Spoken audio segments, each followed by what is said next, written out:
Sementara itu, Kejari Palembang tetapkan tersangka Rehan dalam perkara dugaan tindak pidana korupsi pada kantor BPN Kota Palembang dalam kegiatan penertiban sertifikat hak milik melalui program pendaftaran tanah sistematis lengkap pada tahun anggaran 2019.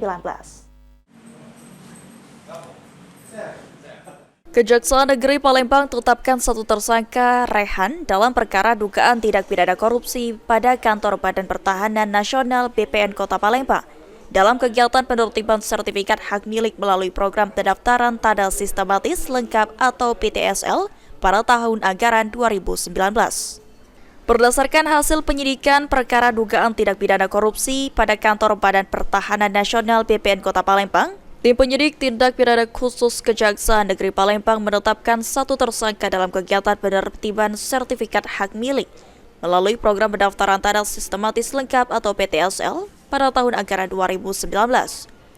Berdasarkan surat penetapan tersangka tanggal 2 Oktober 2024, penyidik menetapkan Rehan sebagai tersangka dengan peran sebagai penghubung tersangka Kartila dengan tersangka Asnaifa yang membuat dokumen pendukung persertifikatan tanah milik tersangka Kartila.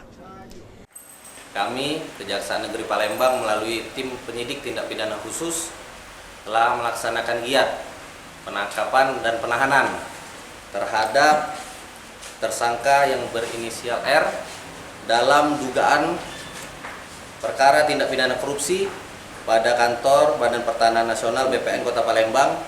dalam kegiatan penerbitan sertifikat hak milik melalui program pendaftaran tanah sistematis lengkap atau PTSL pada tahun anggaran 2019.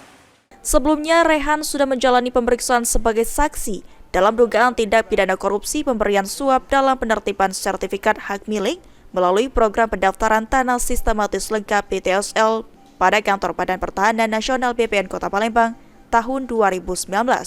Setelah ditetapkan sebagai tersangka, selanjutnya akan dilakukan penahanan di Rumah Tahanan Negara Kelas 1 Pak Jo Palembang selama 20 hari ke depan guna mempercepat proses penyidikan. Eki Saputra, PAL TV.